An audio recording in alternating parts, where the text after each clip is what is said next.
어느 것을 고를까요? 알아맞혀 보세요. 딩동댕동. 사실 어렸을 때 선택하기 너무 힘든 상황이 있을 때 이 노래 참 많이 부르시지 않으셨나요? 저 같은 경우에는 선택지가 너무 둘 다 좋을 때 이 노래를 참 많이 불렀던 것 같습니다. 오늘 시장이 딱 그랬던 시장이 아닌가라는 생각이 드는데 오늘 장 윤재의 초이스 어떤 섹터인지 한번 살펴보도록 하겠습니다.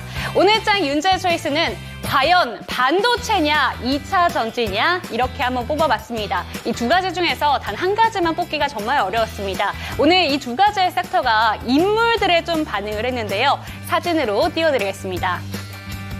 먼저 반도체 섹터 같은 경우에는 어제 젠스당 CEO가 발표를 했죠. 속보를 통해서 제가 이 방송을 하고 있는 동안에 속보가 한 가지 떴는데 로이터 통신이 보도한 부분에 대해서 삼성전자 HBM 납품 테스터에 실패를 했다. 이건 사실이 아니다라고 속보를 통해서 전해졌습니다. 그 속보가 뜨자마자 바로 삼성전자 주가 등락률이 나왔는데요. 한 4.7%대까지 등락을 보이다가 결국에는 2%대 상승으로 거래를 마쳤고 관련된 종목들의 급등세가 보였습니다. 그 소식과 함께 오늘의 연속성 나타나고 있다는 점 체크가 되고요. 또 2차 전지 종목들 같은 경우에는 워런 버핏이 리튬 산업에 들어간다라는 소식이 전해지면서 반등세가 확실히 나왔습니다. 그렇다면 반도체 대표 종목들의 흐름부터 살펴보시죠. 어제 반도체 대표 종목들 들썩임이 있었습니다. 삼성전자 당연히 반응할 수밖에 없었는데요. 어제 시간의 거래에 이어서 오늘 장 초반부터 강한 시세를 보여줬고요. 2.79%의 강세로 77,400원에 이렇게 거래를 마쳤습니다. 그리고 한미반도체 사실상 그동안은 SK 하이닉스 향으로 묶이긴 했었습니다만 아직까지 소식이긴 하지만 하이닉스와 마이크론에 이어서 삼성전자에도 납품할 가능성이 점점 올라가게 되면서 어제 시간의 거래에서도 급등이 나왔습니다. 그리고 이렇게 보시는 것처럼 오늘 장 초반부터 강한 시세를 보여줬고요. 결국에 4.85% 상승으로 15만 5,800원의 종가를 형성했습니다. 그리고 사실 오늘 장 초반에는 SK 하이닉스 힘이 빠질 수밖에 없었는데요. 그런데 결국에는 HBM 시장이 확대될 것이다 라는 내용들이 보도가 되면서 0.21% 반등을 보여주면서 19만 3,700원의 종가를 형성했습니다. 그리고 오늘 장 어제에 비해서 급등한 반도체 종목들을 살펴보신다면 모든 종목들이 삼성전자양 반도체였다라는 점을 확인할 수가 있었는데요. 어제 대비 등락률이 높은 종목들 위주로 뽑아왔습니다.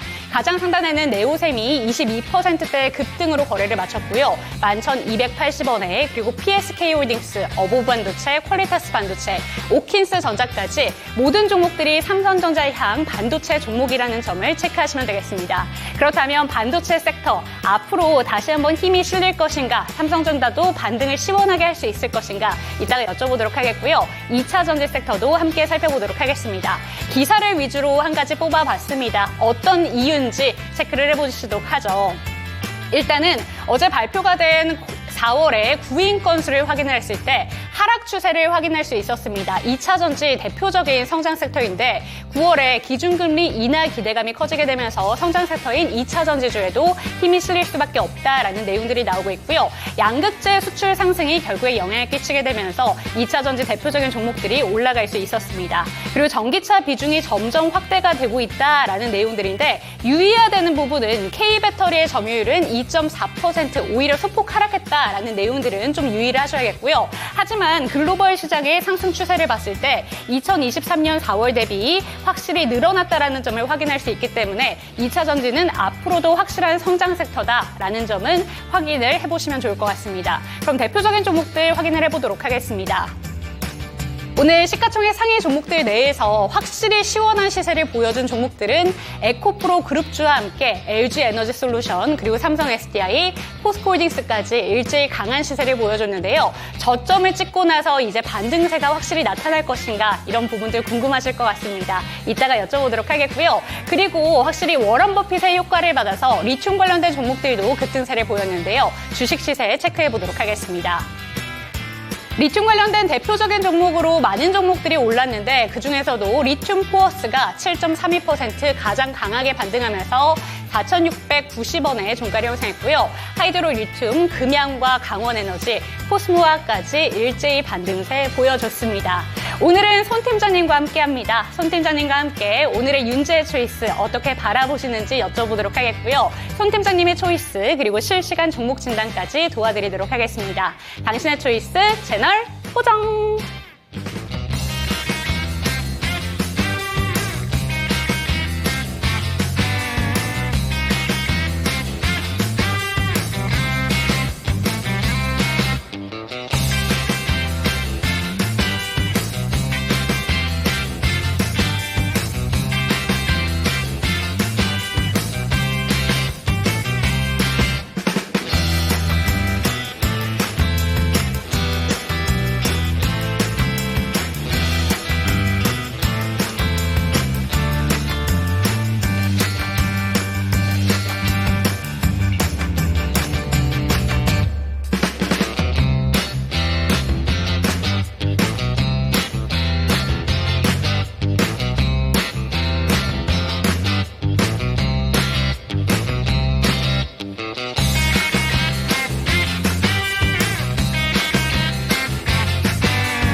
투자엔 정답이 없다. 당신의 선택만 있다. 후회 없는 선택을 위한 당신의 초이스.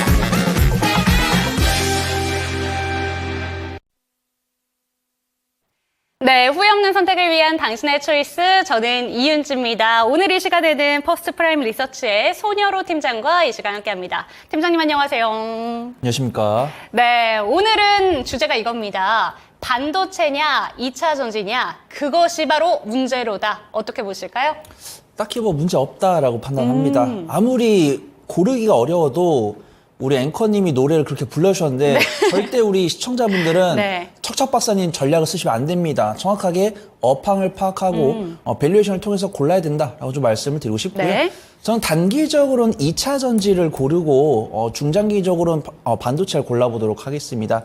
확실하게 2차 전지 같은 경우는 오늘 뉴스가 굉장히 강하고 이 워렌 버핏의 일단은 이 어떤 플랫폼을 통해서 검색을 했을 때는 안 나오는데 어떤 블로그를 타고 들어갔을 때 단독 속보는 확인이 됩니다. 네. 근데 제가 뭐 어떤 매체를 평가할 자격은 없다라고 판단되지만 이 매체가 조금 그 홍보성 뉴스를 많이 좀 퍼뜨리는 곳으로 저는 인지를 하고 있어요. 네. 그래서 그게 추진이 되겠지만 추진 시점이 바로 지금 당장 아닐 것이고 사실 우리나라 리튬 기업에게는 조금 아쉬운 거거든요. 이게 투자 심리를 고취시켜 주는 겁니다. 왜냐하면 우리나라 리튬 기업이 우리나라 양극재 기업이 판매를 통해서 실적을 개선시켜야 되는데 지금 보면 경쟁 기업이 생긴 거잖아요. 근데 이 경쟁 기업도 그냥 어떤 듣보 어떤 자산가가 한 것도 아니고 워렌 버핏 저명한 투자자라고 볼 수 있는 워렌 버핏 투자할 정도면은 어떻게 보면 고맙죠 우리는. 네. 워렌 버핏 우리 옥님께서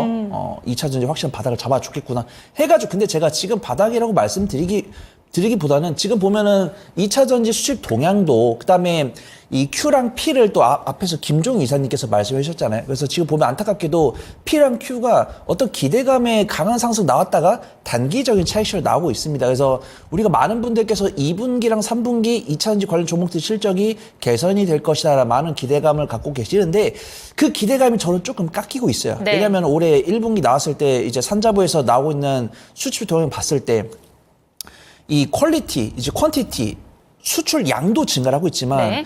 이 양극재 가격도 증가를 하고 있었거든요. 그렇기 때문에 정말 올해 2분기와 3분기에는 좋은 실적이 나올 것이다 라고 보고 있었어요. 근데 오늘 그 김종희 이사님께서 보여주신 데이터를 봤을 때는 약 한 3주 전부터 양도 줄지만 가격도 줄고 있습니다. 그래서 우리가 생각했던 것 이상만큼 개선이 되지 않을 것이다. 근데 확실하게 저점보다 높은 상황에서 가격대가 유지되고 있기 때문에 2분기엔 분명히 개선이 될 거지만 우리의 기대치만큼 개선되지 않을 것 같다. 근데 이제 워렌 버핏 옥님께서 이 뉴스를 봐주신 것은 확실하게 2차 전지 바닥권을 잡아줄 수 있다. 그래서 2차 전지 같은 경우 단기적인 관점으로 접근할 수 있다고 판단되고 있고요. 반도체는 뭐라 말씀드릴 게 없습니다. 3년치 HBM도 됐고 삼성전자 관련 불확실성도 제거돼 있고 메모리 반도체에서 삼성전자가 차지하고 있는 캐파가 50% 이상이기 때문에 전 세계 메모리 반도체의 80% 가까이는 우리나라 기업에서 유통이 될 수밖에 없습니다. 네. 그다음에 AI, 엔비디아 이쪽에 대해서 성장을 의심하신 분은 없다라고 판단되고 있고 삼성전자가 불확실성은 상당히 제거를 해줬기 때문에 단기적인 관점으로 2차전지 수익 이상의 관점으로 반도체를 봐야 된다 판단을 해보도록 하겠습니다.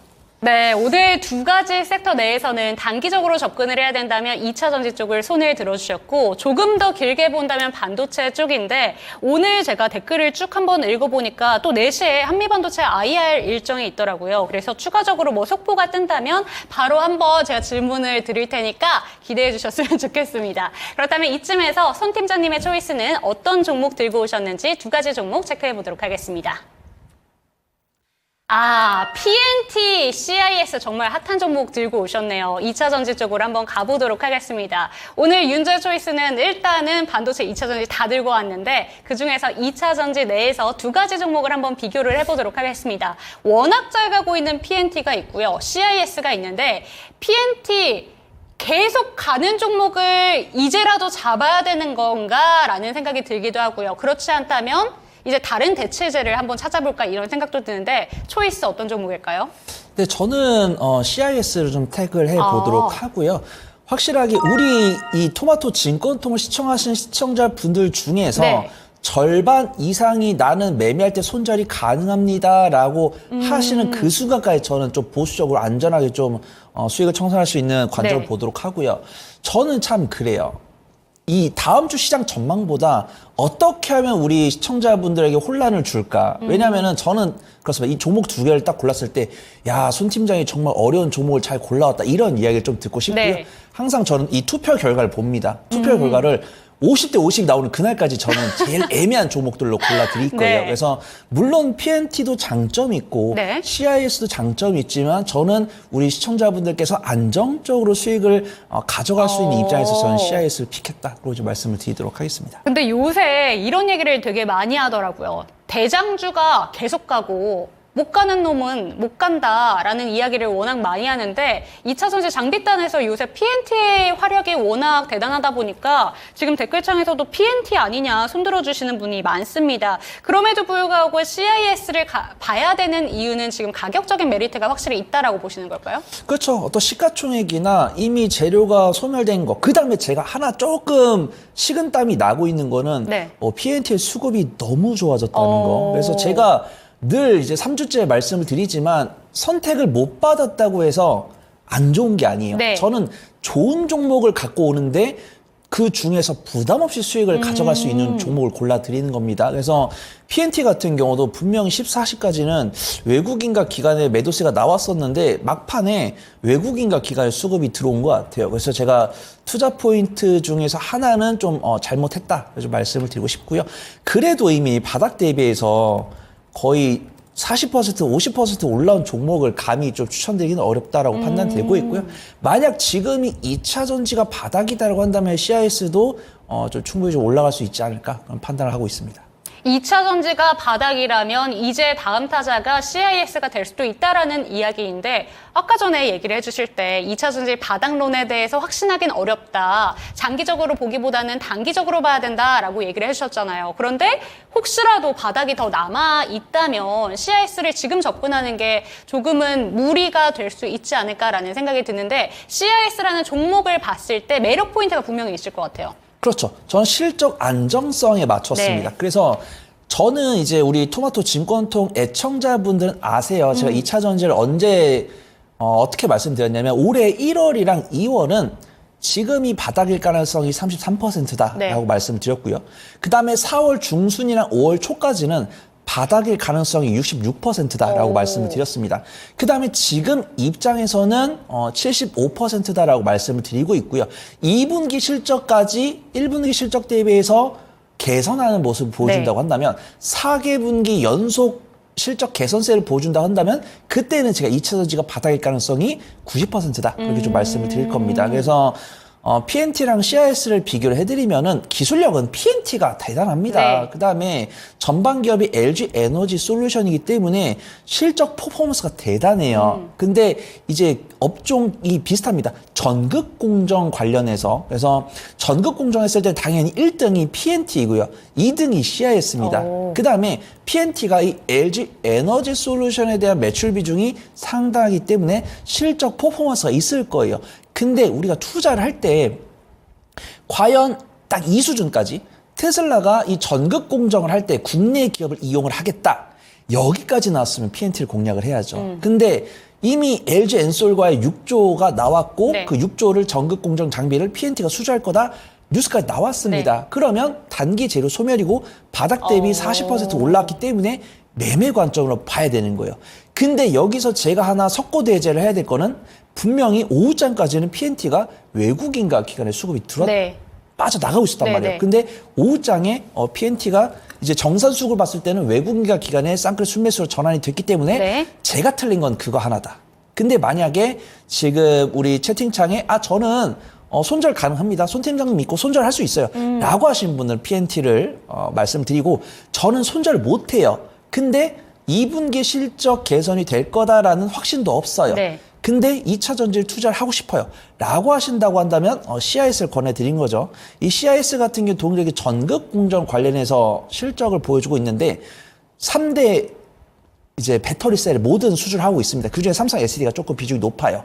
근데 그런 부분을 봤을 때는 PNT는 실적 등락폭이 근데 사실 PNT는 실적 등락폭도 없어요. 워낙 잘거든요. 근데 실적 퍼포먼스 있을 거다라고 판단되고 있고 CIS는 그동안에 좀 기술적 위치 괜찮고 전망 3대 기업을 갖고 있고 둥글둥글한 실적 퍼포먼스를 보여줄 거고 오늘 기관의 픽을 받았기 때문에 매매를 잘 못하시는 분들을 위해서라면 좀 CIS를 권해드리는 게 맞을 것 같다. 좀 말씀을 드리도록 하겠습니다.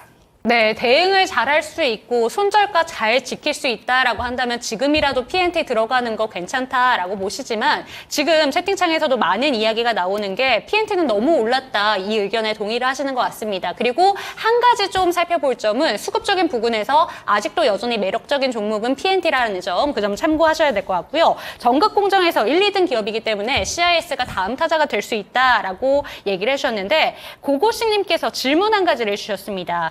2차전지 전반에 대한 질문인데 유독 2차전지가 4, 5일 내릴 때는 별 얘기가 없다가 하루 이틀 이렇게 반등이 세게 나오면은 전체적으로 모든 방송에서 2차전지에 대한 이야기를 정말 많이 하잖아요. 그러다 보니까 좀 헷갈림이 많다라고 보시는 것 같습니다. 2차전지 2024년에도 정말 좋은 섹터인가 이런 질문을 주셨는데 여기에 대해서는 뷰가 괜찮다라고 보시는 거죠. 그럼요. 반도체를 제외하고는 제일 좋은 유망 섹터다. 그래서 실적 성장폭만 보면 사실 조선이랑 완성차한테는 안 될 겁니다. 네. 근데 그 실적 향상폭 대비해서 기술적 위치는 2차 전지가 정말 매력적이다라고 좀 말씀을 드리고 싶고요. 매매는 저는 늘 그렇게 말씀드렸기 때문에 떳떳합니다. 어깨 좀 피고 말씀드릴게요. 그래서 매매를 좀 잘하신 분들은 장비랑 전고체 쪽 보시라고 늘 말씀을 드렸어요. 그 다음에 나는 손절을 못한다. 나는 한 2차 전지를 매매를 해가지고 6개월에서 1년 정도 가져가겠다라고 하신 분들은 저는 양극재랑 완성세를 말씀을 드리거든요. 근데 당연히 내가 2차 전지를 매수할 때 2차 전지를 20% 살 거면 저는 그 중에서 5%까지는 진입이 가능하다. 네. 이렇게 말씀을 드리고요. 그러면 진입 시점은 언제냐 했을 때 이 차트를 6개월치를 보신 다음에 선을 그어놔야 되죠. 그래서 고점과 저점을 이은 다음에 저점 구간이 왔을 때 혹은 고점이 왔을 때 사는 게 아니고 고점을 돌파하고 안착했을 때 그러면 안착이 언제냐라고 했을 때는 외국인과 기관의 수급을 봐서 외국인과 기관이 살 때 사는 겁니다. 근데 이거를 모르겠다라고 하시면 당신의 초이스 꼭 문을 두들기셔야 됩니다. 네, 2차 전지 종목 좋은 섹터 맞다라는 점 이야기를 해주셨어요. 그렇다면 뭐 캐즘 이야기가 나오고 있는데 제가 아까 전에 당신의 초이스에서 브리핑 때도 얘기를 드렸지만 전기차 세계 판매 비중은 높아지고 있는데 K배터리의 비중은 조금 줄었다라는 얘기가 나오고 있어요. 전체적으로는 좋은 섹터인데 불안감도 분명히 남아있는 것 같긴 하거든요. 그렇다면 2024년은 2023년이 정말 고점이 높았었잖아요. 그때 갖고 계신 분들, 지금 평단가가 굉장히 높으신 분들이라면 지금쯤은 어떻게 대응하는 게 좋을까요? 확실하게 이거는 너무 이거 뭐 저보고 이제 지옥으로 가라라는 질문인데 저도 참 아무리 네. 2차 전지를 좋아하는 사람인데 저는 가성비를 많이 따집니다. 그래서 그 2차 전지를 좋아하시는 분들 중에서 극도로 좋아하시는 분들은 이제 중국 배터리를 많이 공격을 하시는데 저는 정말 야 이거는 치명적으로 못 쓰겠다 정도의 결함이 발생하지 않는 이상은 좀 택을 할 것 같아요. 네. 이건 매국노라고 욕을 하셔도 어쩔 수가 없습니다. 왜냐면은 제 눈에 이제 보였을 때 우리가 그 현대에서 나오는 전기 트럭 있죠. 그 다음에 마을버스는 대부분 그 비아디의 전기버스로 대체가 많이 됐습니다. 근데 만약에 제가 뭐 이런 일이 발생하라고 말씀을 드린 건 아니지만 정말 폭발 사고로 막 10대 중 한 대가 폭발하면은 못 쓰겠죠. 근데 분명 폭발 사고가 나오지만 뭐 사망했다는 뉴스는 없고 저도 참 우리나라 기업들 하지만 가성비가 많이 떨어져요. 예를 들어서 이거는 이 리튬 배터리는 1,000만 원짜리인데 주행 거리가 1,000만 원인데 100km 갑니다. 네. 근데 예를 들어서 LFP 배터리인데 가격은 뭐 300만 원인데 예를 들어서 70km를 간다. 그러면 어쩔 수 없이 이제 CATL에서 만든 그런 배터리를 쓰는 거라고 보고 있고, 뭐 우리나라에서는 약간 좀 우리나라 입장에서의 좋은 리포트를 써주고 있지만 우리가 글로벌 IB가 보면은 CATL 배터리가 참 그렇다라고 하고 있고, 우리가 이 자본가 경영가들은 일 잘하면 원숭이 쓴다고, 정말 우리나라 기업도 참 좋지만 가성비를 따졌을 그쵸, 때 그쵸. 이게 어쩔 수 없는 네. 거기 때문에 현대차, 기아가 많이 팔리지만 현대기아가 그렇다고 해서 국산 배터리만 쓸 수 없는 거죠. 안타깝게도 중국산 배터리를 좀 쓰고 있습니다. 그래서 현대기아차가 많이 팔리는 건 좋지만 국내산 완성셀 판매 비중이 조금 줄어들고 있고, 이런 것들은 아쉽지만 네. 충분히 우리가 밸류에이션을 통해서 저평가매를 더 있는 종목을 통해서 충분히 이겨내갈 수 있다라고 판단되고 있고, LG 엔솔이나 에코프로 이런 종목들 정말 최고점에서 매수하신 분들은 꾸준하게 매일매일 우리 당시의 초이스 질문 주시면 제가 빠짐없이 답변 드릴 테니까 매주 질문 주시기 바랍니다. 네, 오늘 손 팀장님의 초이스는 우선은 CIS였습니다. 그런데 2차 전지 전반적인 섹터에 대해서도 종합적인 이야기를 해주셨는데요. 우려되는 분명도 분명히 있습니다. 하지만 지금 채팅창에 올라오는 것처럼 주식은 뭐니 해도 싸게 사야 된다, 이런 이야기를 올려주고 계세요. 그렇기 때문에 차트상의 위치로 봤을 때 2차 전지 대표적인 종목들 아주 매력적인 구간이다라고 얘기해 주셨으니까 이 점까지 참고하셨으면 좋겠습니다. 오늘의 초이스는 CIS였습니다.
네, 이제는 실시간 종목 진단 타임으로 한번 넘어가 보도록 하겠습니다. 참여하는 방법부터 안내 도와드릴게요. 아래 보이는 전화번호로 연락 주시면 됩니다. 02-325-8100번 전화 주시면 조금 더 친절하게 상담 받아보실 수가 있는데요. 종목명, 비중, 단가 알려주시고 친절한 상담 받아보시기를 권해드리겠습니다. 그리고 저희 유튜브 채팅창을 통해서도 상담 받고 있으니까요. 내가 갖고 있는 종목뿐만이 아니라 신규 매수에 대한 질문들 많이 올려주셨으면 좋겠습니다. 그럼 첫 번째 종목부터 살펴보도록 할게요.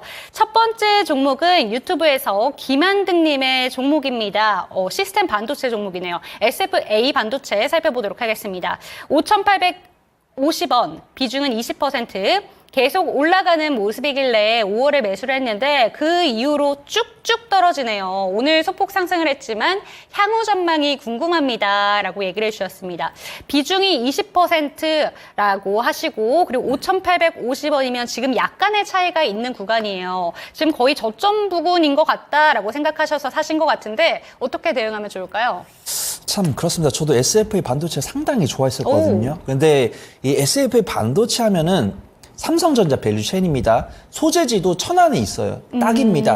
근데 아쉬운 건 뭐냐면 이 연간 실적이 작년에 적자가 나와버린 거예요. 그래서 그냥 우리가 보통 보면은 삼성전자 밸류체인에 뭐 이런 식으로 외우잖아요. 네. 근데 정말 이 등수가 바뀌는 게 점유율까지도 연관이 있다라는 겁니다. 그래서 삼성전자에서 후공정 패키징을 할 때 SFA 반도체한테도 맡기지만 두산 테스나한테도 맡기거든요. 네. 그래서 이 삼성전자의 후공정 패키징 매출 비중이 거의 두산 테스나가 5이라고 합니다. 전부. 그래서 SFA 반도체가 뭐 뺏긴 것 같아요. 제가 예전 한 2019년, 2020년 때는 한 7대3, 8대2 정도로 알고 있었는데 네. 작년 실적을 보니까 거의 막 9대1까지 뺏겼다고 합니다. 그래서 보통 삼성전자의 거의 후공정 테스트는 SFA 이제 두산 테스나 거의 다 한다. 그렇게 보시면 좋을 것 같고요. 그러면서 이제 SFA 반도체가 안타깝게도 뒷배로 밀려난 것 같아요. 근데 리포트를 보면은 그래도 SFA 반도체가 뭐 외주 물량이 급증하면서 변화의 시작점이다. 이제 교보증권에서 나온 리포트죠. 2분기를 시작으로 외주 물량이 급격히 증가하면서 실적 개선세가 될 수 있다. 그런 뷰도 있고요. 그 다음에 이제 한창 올해 상반기에 이제 HBM이나 후공정 관련 종목들 강세를 보일 때 단기적 슈팅이 나왔던 이력이 있기 때문에 저는 SFA 반도체 충분히 좀 이겨낼 수 있다 그렇게 판단을 하고 있고요. 우리 시청자분께서 매수 위치도 괜찮고 비중은 네. 조금 크시지만 매수 위치 좋으시니까 너무 염려하실 필요 없다 그렇게 판단해 보도록 하겠습니다. 오늘 보면 좀 아쉽죠. 뭐 PSK 홀딩스나 이런 종목들은 정말 외국인과 기관이 많이 쓸어갔는데 네. SFA 반도체는 기관 정도 수급이 들어온 거다라고 판단되고 있고요. 최근에 5거래 수급 동향 보면은 외국인과 기관 좀 저점을 다지려는 모습 보여주고 있으니까 너무 염려하실 필요 없다. 좀 판단해 보도록 하겠습니다. 제가 손절가는 한 5,200원 정도로 너프하게 잡아드리고요. 1차 목표가는 5,900원, 2차 목표가는 6,200원 잡고서 분할 매도 해보시면 좋을 것 같습니다. 네, SFA 반도체 살펴보셨는데 두산 테스나와의 경쟁에서 약간 밀린 종목이다라는 점 짚어주셨습니다. 하지만 외주 물량이 점점 늘어나고 있기 때문에 실적 개선세가 있을 수 있는 종목이라는 점 기대를 하시면서 1차 목표가로는 5,900원, 2차 목표가 6,200원 제시해 주셨고요. 손절가로는 5,200원 체크하셨으면 좋겠습니다. 다음 종목 진단은 지금 전화 연결되어 있다고 해서 바로 받아보도록 하겠습니다. 시청자님 안녕하세요. 예, 안녕하세요. 네, 어떤 종목 궁금하실까요? 예, 저 펜트론이요. 펜트론이요. 지금 네네. 비중과 평단가 알려주시죠. 8,310원이고요. 네. 23%. 8,310원 23%면 최근 거의 저점 부근이었는데 지금 한 번 더 저점이 깨진 느낌이라서 네. 어떤 게 가장 궁금하실까요, 시청자님? 그래서 계속 지금 내려와서. 음식도 없고 내려가고 있어서 예. 그래서 그럼 전화 한번 드렸죠. 상담이 궁금해서. 네, 언제쯤 좀 반등이 나올지 예, 예. 궁금하실 것 같습니다. 바로 한번 여쭤보도록 할게요. 잠시만 기다려주세요. 네. 네, 펜트론입니다. 지금 얘기하신 것처럼 계속 좀 저점 깨지면서 내려가니까 고민이 많으실 것 같아요. 이 종목이 13,000원대까지 갔다가 거의 좀 반 정도 내려왔죠. 이제 반등을 바라봐도 되는 건지 어떻게 보실까요? 네, 저는 펜트론을 좀 좋아했습니다. 근데 참 그래요. 그 반도체랑 2차 전지도 이제 후공정 테스트 기업들도 이렇게 랭킹이 나뉘어집니다. 그래서 펜트론이 주목받았던 게 뭐냐면 이제 3D 검사 장비를 하고 있는데 반도체를 하고 있었어요. 근데 제가 어떤 사업을 폄하하는 건 아닌데 이 검사 장비 중에서도 약간 3D 이 관련은 범용성이 넓어서 사업 다각화가 용이합니다. 네. 그래서 약간 진입 장벽이 약간 낮기도 해요. 그래서 물론 3D 검사 장비 관련해서 펜트론이 약간 저는 한 3등에서 4등 정도 하고 있다. 그렇게 판단하고 있고 지금 올해 상반기에 좀 좋은 모습 보여줬던 건 뭐냐면 이제 펜트론 차트를 보면은 실적이 균일하게 나오다가 이제 2022년 상반기에 좀 좋은 모습 보여줬다가 2023년에 좋은 모습 보여줄 때는 반도체로 관련이 그쵸. 부각돼가지고 강세에 네. 보였습니다.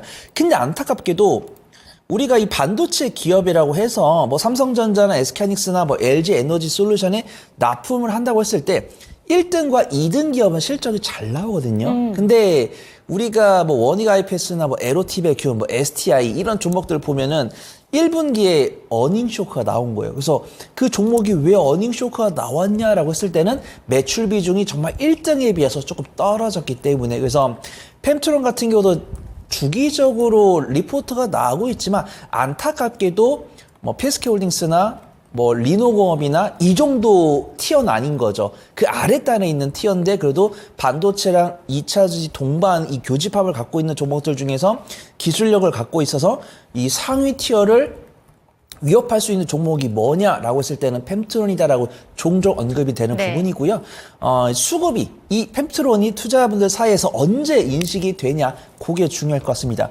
최근에 나온 리포트를 보면 5월 16일에 뭐 자동차 전장 분야, 모바일 분야로 뭐 외주나 뭐 최근에 독일의 글로벌 자동차 기업 뭐 폭스바겐일 수도 있고 BMW일 수도 있을 것 같습니다. 사명은 공개가 안 됐는데 이런 쪽으로 이제 SMT 검사 장비를 수주를 받았기 때문에 실적이 좀 나올 수 있다. 1분기에는 적자가 나왔지만 2024년 컨센서스 전망치는 실적이 전년 동기 대비해서 잘 나올 거기 때문에 지금 뭐 주가도 바닥에 있죠. 그렇기 때문에 뭐 어떤 긴밀한 대응을 하실 필요 없다라고 판단되고 있고요.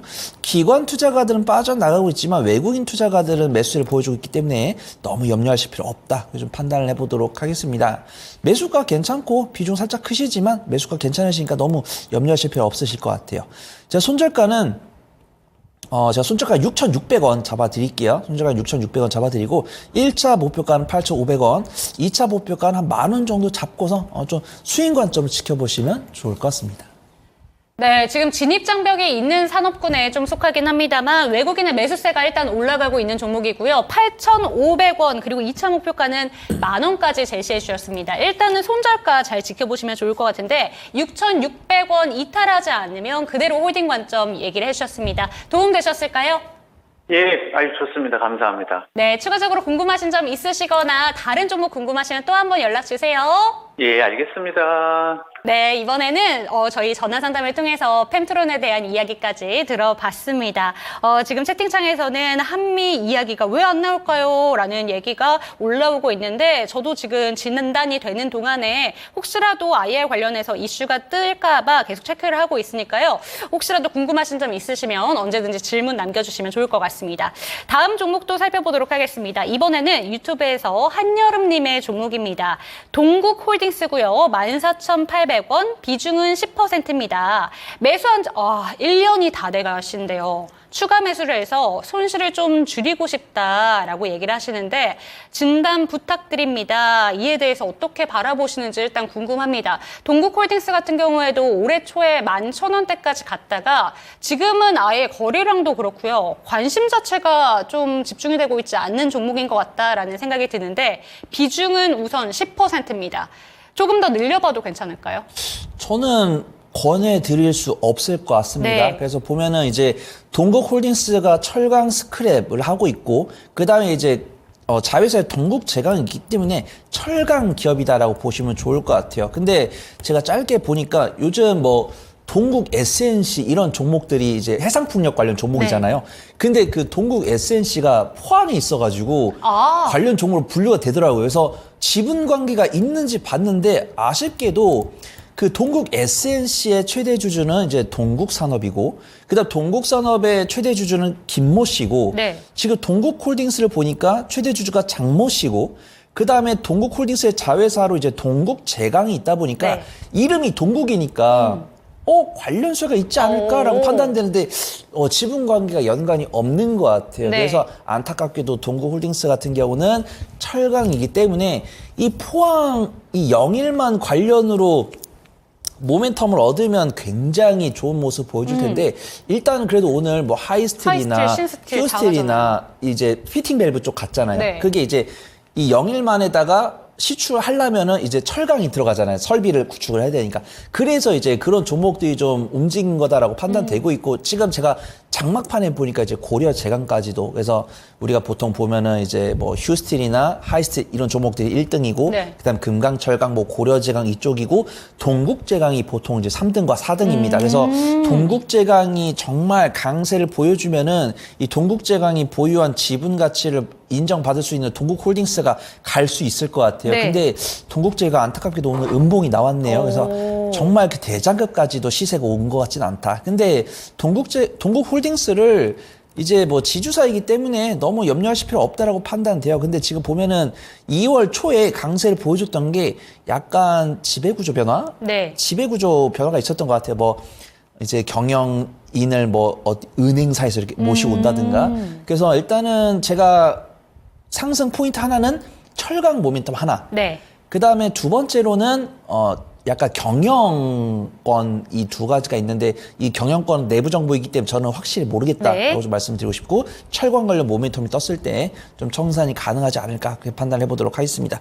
전 추가 매수 의견 드리지 않고요. 차라리 이때 나왔을 때 이만큼 올랐을 때 손실 줄여서 비중 줄이신 다음에 다른 종목으로 공략을 해보시는 게 좋을 것 같다 말씀을 드리도록 하겠습니다. 자, 손절가는 7,600원 정도 잡아드리고요.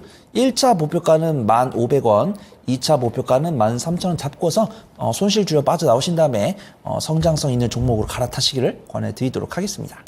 네, 결국에는 기회비용적인 측면을 생각을 하셔야 될 것 같습니다. 손실을 최대한 줄이고 싶은 마음도 충분히 이해가 갑니다만 이 기간 동안에 주목받고 있는 섹터로 가셔서 수익을 오히려 보시는 방법이 더 현명할 수 있다라는 의견이고요. 지금 동국제강의 지금 주가 상승 탄력이 받게 된다면 결국에 지주사인 동국홀딩스도 올라갈 수밖에 없습니다. 하지만 오늘 같은 경우에는 다른 철강 관련된 종목들 급등세가 나왔음에도 불구하고 동국제강이 일단 음봉으로 크게 마감을 하기도 했었고 그 연관성이 확 잡히고 있지는 않기 때문에 이전만큼은 유의가 필요해 보입니다.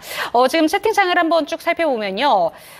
그 영일만 터지면 대박이지 이런 이야기들 나오고 있습니다. 뭐 20%다라는 얘기가 나오고 있긴 합니다만 우리나라가 좀 그렇게 해내면 좋겠다라는 기대감 갖고 한번 지켜보시면 좋을 것 같습니다. 다음 종목도 넘어가 보도록 할게요. 절파고TV님의 종목입니다. 솔로엠 28,800원, 비중은 7%. 이 종목이 계속 다시 빠지기 시작해서 손실이 더 커졌는데 큰일 난 것 같습니다. 한때 3만 원 정도로 목표를 바라보고 들어간 종목인데 지금이라도 좀 대응을 해야 되는 건지 진단 부탁드립니다. 이렇게 왔는데요. 그러네요. 1월 22일에 3만 원의 터치가 나왔던 종목이기 때문에 3만 원 목표가 바라보시고 들어가신 것 같습니다. 어떻게 빠져나와야 되는 걸까요? 네, 그 원숭이도 나무에서 떨어진다고 절파고님께 두 번째로 실망을 했습니다. 왜요? 그래서 이런 종목을 근데 사실 저도 솔로엠을 매매를 해가지고 한 번은 수익을 보고 한 번은 손절을 했어요. 근데 정말 겉으로 봤을 때 솔로엠은 공격할 게 없습니다. 실적도 너무 잘 나오고 있거든요. 근데 보면은 전자 가격 표시기를 만들고 있는 기업이에요. 네. 그래서 우리가 보통 마트에 가면은 이제 이모님들이 이렇게 종이로 갈아 끼우셔야 뭐 이벤트나 이런 거 있으면. 근데 보통 보면 이제 전자 가격 이제 디지털 가격으로 해가지고 간편하게 이제 가격으로 바꿀 수 있는, 그래서 이제 점점 퍼지고 있죠. 네. 그래서 수요가 증가할 것이다라는 기대감이 있어가지고 솔렘 같은 경우 실제로 잘 나오는데 이런 사업 영역 때문에 그 ESS 이제 에너지 저장 장치 관련 종목으로 분류가 되어 있습니다. 그다음에 연간 실적을 보더라도 공격할 게 없죠. 지금 2021년부터 2023년까지 매출이 꾸준히 증가하고 있고 영업이익도 꾸준히 증가하고 있고 당기 수익도 꾸준히 증가하고 있습니다. 근데 참 재밌는 게 투자는 이제 주가는 기대감을 먹고 잘한다 이런 이야기를 할 수 있는 거죠. 그래서 업종포가 81.95에 그다음 현재포가 9.97, 12개월 선회포가 8.45이기 때문에 그 ESS 관련으로 이제 서진 시스템이 바짝 네. 치고 나가고 그다음에 전력 설비 관련 종목들이 이제 했을 때 그 뒤를 쫓을 수 있을 거다라고 이제 생각했던 종목들이 뭐 YMT나 솔루MT 이런 종목들 될 수 있는데 우리가 반도체나 2차 전지로 관심 쏠리고 그다음에 전력 설비가 단기적인 차익실로 나오다 보니까 이제 그 아랫단에 있는 서지 시스템이나 솔루엠도 주가가 상승 탄력이 조금 줄어든 네. 것이 아닌가 판단을 해보도록 하겠습니다. 재무 가치상으로는 절대 공격할 필요가 없다. 그냥 이 종목이 정말 유망한데 시장 밖에 있을 뿐. 그래서 저는 우리 절파고님 알아서 잘 하시겠지만 전 추가 매수 의견보다는 그냥 추가 매수할 자금으로 다른 종목 매매를 하시고 솔렘 같은 경우는 재차 다시 반등할 수 있는 종목이다. 그걸 좀 말씀을 드리도록 하겠습니다. 오늘 외국인과 기관 순매수 들어왔네요. 그래서 손절가는 제가 형식적으로 22,000원 잡아드릴게요.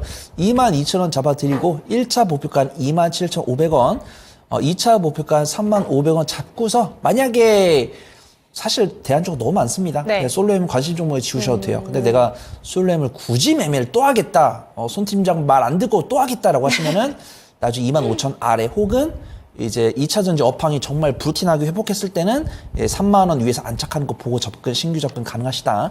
그 좀 말씀을 드리도록 하겠습니다. 네, 저희 절파고TV님, 저희 애청자분 중에 한 분이라서 더욱더 따끔한 이야기를 해주신 게 아닐까 싶습니다. 지금 솔로엠은 관심 종목에서 살짝 빠져나와도 좋은 종목이다라고 이야기를 해주셨으니까 이 종목 같은 경우에는 손절가 22,000원으로 대응하시고 27,500원, 35,500원 1, 2차 목표가로 잡아보셨으면 좋겠습니다.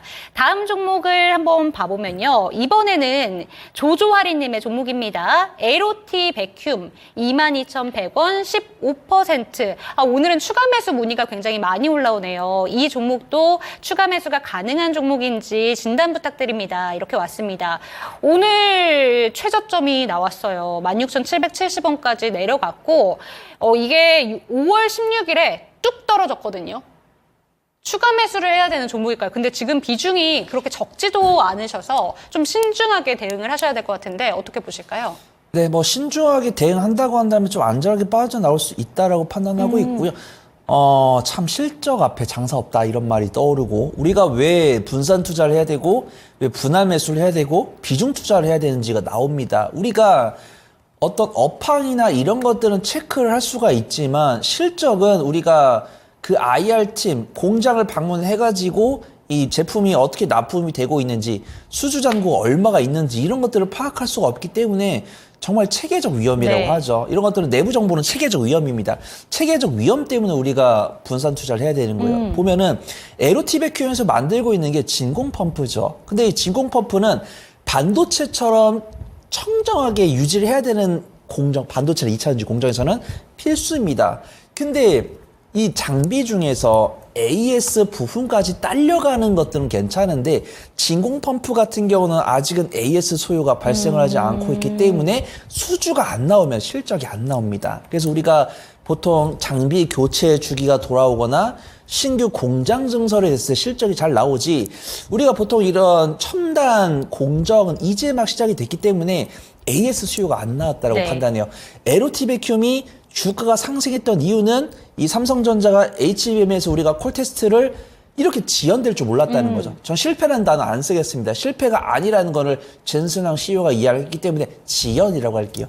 그래서 정말 이 HBM이 통과가 됐을 때 조지아주 테일러 공장에 에로티베큐움의 진공 펌프가 설비가 들어갈 거다라는 예상감이 올라갔어요. 근데 이게 지연됨에 따라서 이제 테일러 모멘텀도 많이 퇴색이 된 거죠. 거기에 5월 16일 날 실적이 전년 동기 대비해서 영업이익이 84% 하락했다라는 뉴스가 나오면서 급락을 한 거예요. 근데 저는 만약에 에로티베큐움이 막 그냥 테마주다. 그 다음에 뭐 실적이 안 나오고 이 진공 펌프라는 게 반도체 공정에서 필요 없는 설비다라고 하시면 손절 말씀을 드리겠지만 반드시 이거는 전공정이든 후공정이든 빠질 수 없는 설비고 에로티베큐움의 주요 주주에 삼성전자가 있습니다. 네. 그렇기 때문에 절대 삼성전자가 이렇게 내버려 두지 않을 거예요. 삼성전자가 3대 주주입니다. 지분 7% 보유하고 있고요. 근데 이거는 제 개인적인 사견이지 외국인과 기관 매도를 하고 있어요. 그래서 네. 단기적인 관점을 좀 이겨내기 힘들 것 같다. 중장기적으로 끌고 가더라도 좀 이겨낼 수 있다라고 보고 있고요. 근데 저는 추가 매수 의견은 드리지 않겠습니다. 추가 매수를 자금으로 충분히 매매할 종목들 많으니까요. 그래서 제가 손절가는 15,000원 잡아드리고요. 1차 목표가는 21,000원, 2차 목표가는 24,000원 잡고서 점진적으로 분할 매도 하셔가지고 후위를 도모해보자.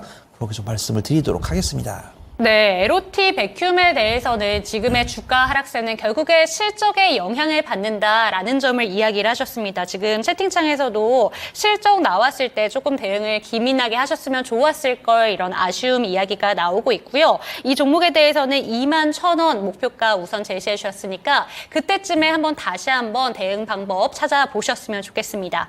다음 종목은 전화 상담 연결되어 있다고 해서 바로 받아보도록 할게요. 네, 시청자님 안녕하세요. 네, 시청자님 연결되어 있을까요? 네네. 네, 안녕하세요. 어떤 종목 궁금하실까요? 아, 덕양산업요. 덕양산업이요. 지금 네네. 평단가랑 비중 어떻게 되실까요? 비중 10%, 평단가는 9,300. 9,300원, 비중 네. 10%. 이 종목 네. 손실이 좀 크신 것 같은데 어떤 부분이 네. 가장 고민이 되실까요? 지금 이 시점에서 손절을 해야 될까 어떨까 싶어서 전화드렸어요. 손절에 대한 마음도 있으신 거죠? 네네. 네, 알겠습니다. 지금 이 시점에서 손절로 대응을 해야 되는 건지 아니면 덕양산업 같은 경우에는 자동차 부품주이기 때문에 자동차 잘 나간다 이야기들 많이 나오고 있잖아요. 끝까지 보유를 해도 되는 건지 어떻게 보실까요? 손절이 가능하다라고 말씀을 하신다고 하면 네. 손절 의견을 좀 드려야 될 것 어이구, 같습니다. 네. 왜냐면은 우리가 이제 덕양산업 같은 경우 자동차 부품주거든요. 이제 OEM 방식으로 주문 회사에다가 자동차 부품을 만들어서 보내는 회사입니다. 근데 우리가 자동차 부품주 하면 아는 종목들이 많죠. 뭐 SL도 있고 화신도 있고 뭐 서현 이화 네. 이런 종목들이 있는데 그런 종목들과 차별화가 있어요. 그래서 제가 앞서 말씀드린 종목들은 주가 움직임이 좋은 건 아닙니다. 근데 실적이 현대차랑 기아랑 따라가요. 네. 그래서 현대차랑 기아가 조금 많이 올라서 우리가 자동차 부품주에다가 관심을 둬야겠다라는 투자 인사이트가 생기면 그 세 종목이 제일 빨리 뛰쳐나갑니다. 그 뒤를 쫓는 게 덕양산업이에요. 네. 근데 만약에 지금 9,000원에 9,300원에 10%를 보유하고 계신데 지금 바닥이 4,000원, 4,500원이잖아요. 그러면 지금 동일 비중을 추가 매수했을 때 저는 추가 매수 요령을 어떻게 말씀드리냐면 이 박스를 그었을 때 추가 매수했을 때 이 평단가가 박스권 안으로 들어가면 저는 추가 매수를 하라고 말씀드립니다. 근데 지금 추가 매수하시면 평단이 대략적으로 한 7,500원 정도 되시죠? 네. 7,500원, 7,800원 되죠. 근데 최고점이 6,500원이에요. 그러면 지금 우리 시청자분께서는 덕양산업을 추가 매수했을 때 수익으로 꺼내기가 어렵습니다. 네네. 그러면 이 덕양산업이 6,500원을 돌파할 것으로 보이냐라고 한다면 완성차랑 2차 전지를 봐야 되죠. 근데 완성차랑 2차 전지는 판매 대수는 증가를 하고 있지만 증가 폭은 둔화가 되고 있다고 말씀드렸습니다. 그러면은 이거는 성장 섹터한테 굉장히 취약한 거예요. 네. 그러면 이게 성장폭이 둔화가 되면은 밸류에이션도 들어가야 됩니다. 막 주가 수익률이랑 PBR을 봐야 된다는 거예요. 근데 이게 참 PBR이랑 펄을 흠잡을 데가 없는데 이 덕양산업보다 잘하는 기업이 있다라는 거죠. 그래서 저는 차라리 SL, 화신, 서현, 이화였으면은 추가 매수 가능하다라고 말씀드리겠지만 이 실적 훼손이 일어나고 있는 덕양산업이기 때문에 추가 매수할 자금으로 다른 종목을 매매를 해보는 게 좋을 것 같다. 그렇게 좀 말씀을 드리도록 하겠습니다. 제가 손절가는 4,000원 잡아드리고요. 1차 목표가는 6,000원, 2차 목표가는 6,700원 잡고서 조금 손실 줄이면서 빠져나오신 다음에 다른 종목을 해지해보자. 그렇게 좀 말씀을 드리도록 하겠습니다. 네, 시청자님 지금 손실 많이 보고 계신 덕양산업인데 이 종목에 대해서 추가 매수보다는 지금쯤에 다른 종목으로 갈아타시는 방법이 더욱더 현명할 수 있다는 점 짚어주셨어요. 혹시라도 추가적인 궁금점 있으실까요? 아니요, 근데 네. 그걸 벌써부터 손절해야 되나 싶어도 제가 결정을 못 내렸어요. 손절, 그래서, 네. 네. 손절해야 될까요? 가능하시니까 하셔야 되는데 지금 가격에서 하실 필요 없고요. 제가 손절가랑 목표가 정해드렸으니까 네. 그 가격대 움직이는 거 보고 결정하셔도 늦지 않으실 것 같습니다. 네, 시청자님 지금 손절 부분에 대해서는 지금 구간에 급하게 결정하실 필요는 없고 조금 더 차트 보시면서 손절가 그리고 목표가 좀 지켜보시면 좋을 것 같습니다. 도움 되셨을까요? 네, 감사합니다. 네, 다음번에 연락 한 번 더 주세요. 네, 감사합니다. 네, 이렇게 지금 좀 손실을 많이 보고 계신 덕양산업에 대해서도 이야기를 해주셨는데 이 종목에 대해서는 지금 SL이나 화신, 서현 이와 같은 종목이라면 추가 매수 관점 유효하다라고 하셨지만 덕양산업 같은 경우에는 추가 매수보다는 다른 종목 교체 의견 나왔으니까요. 혹시라도 궁금하신 점 있으셨던 분들은 참고하셨으면 좋겠습니다. 네, 마지막 종목이 될 것 같습니다. 벌써 52분인데 마지막 종목은 가을이님의 종목입니다. 꽃미남 손 팀장님 점상 시크릿 못 봤어요. 유유해 주시면서 플리토 33,200원 비중은 10% 추가 매수에 대해서도 생각하고 계신 것 같습니다. 1차 목표가도 알려주세요. 부탁해요. 저 뽑아주세요. 라고 얘기해 주고 계세요. 손 팀장님의 팬이신 것 같기도 하고 추가 매수에 대한 여력도 있으신 것 같고 뽑아달라고 하셨기 때문에 그렇습니다. 네. 참 이게 외부 전문가인데 제가 수익률 리뷰도 해보고 네. 손실 케어도 해보네요. 그래서 플리토 같은 경우는 이제 우리 가을님께서 말씀해 주신 것처럼 귀숙님도 보여 네, 계시거든요. 네. 그래서 제가 AI 소프트웨어로 이제 말씀을 드렸던 종목이고 사실 오늘 오전장까지는 굉장히 좋았거든요. 외국인 순매수가 들어왔었어요. 그 다음에 보면은 오늘 보니까 7시간 전에 뉴스가 나왔더라고요. 그러니까 어떤 부분이냐면 오늘의 정말 대장은 반도체랑 2차 전지랑 제약바이오입니다. 네. 근데 이제 AMD가 이제 애플 WWDC가 부각이 되거나 AMD가 새로운 AI를 개발하겠다는 뉴스가 나오면서 전반적으로 뭐 마음 AI나 플리토나 이런 종목들이 외국인 순매수가 들어오더라고요. 근데 왜 오늘 정산 수급에 외국인 순매도가 나왔을까 봤는데 7시간 전에 뉴스가 나왔네요. 플리토가 사우디아라비아와 현지 기업과 맞손을 잡고 네. AI 솔루션 현지화를 추진을 하겠다 해서 단기적인 재료가 나온 것 같아요. 그 다음에 이제 플리토를 제가 원하는 재료는 그거예요. 네이버의 하이퍼클로버 X나 아니면 MS나 뭐 구글과의 협약 뉴스 이걸 좀 원합니다. 그래서 그 모멘텀 나올 때까지는 좀 끌고 갈 수 있다고 판단되고 있고요. 비중이 5%시면 추가 매수 의견을 말씀을 드리겠지만 네. 비중이 10%시니까 추가 매수 하실 필요 없다 그 판단하고 있고요. 오늘 외국인 순매도 나왔지만 기관 순매수 꾸준히 들어옵니다. 그래서 제가 그때 아마 33,000원 정도에서 소개를 드렸을 거예요. 네. 그래서 일단은 손절가 이제 뭐 기계적으로 27,000원 정도 잡아 드리는데 뭐 꾸준하게 제가 케어를 해드릴 거니까 뭐 아시면 된다 이렇게 보시면 좋을 것 같고요. 1차 목표가는 제가 38,000원 잡아드리고 2차 목표가는 42,000원 잡고서 제가 수익률 리뷰할 때까지 잘 보유하고 계시기 바랍니다. 네, 마지막 종목으로는 플리토 살펴봤습니다. 이 종목을 추천해 주신 거죠. 그래서 이렇게 수익률 리뷰까지 이렇게 한번 만나봤는데 더 이상 뭐 추가 매수하실 필요는 없고 목표가 기다리시면서 조금 여유롭게 대응하시면 좋을 것 같습니다. 이렇게 마지막 종목까지 살펴봤고요. 그렇다면 내일장 조금 더 현명한 초이스를 위해서 내일장 전략까지 짚어주시죠. 네, 조금 긴밀하게 좀 대응을 해야 될 것 같습니다. 성장주도 괜찮고, 오늘 뭐 현대차나 기아 같은 경우도 괜찮았기 때문에 내가 어중간한 투자 철칙을 갖고 있는 분들보다 좀 한쪽으로 좀 몰아주시면 될 것 같아요. 근데 저는 보통 이제 단기 관점보다는 좀 중장기적인 관점을 좀 대응해 보시기 좋다라고 판단되고 있고요. 유럽도 그렇고 국내도 그렇고 성장주에 대한 투심이 좀 괜찮기 때문에 유럽의 기준금리 발표에 대해서 너무 크게 염려하실 필요 없다라고 판단되고 있고요.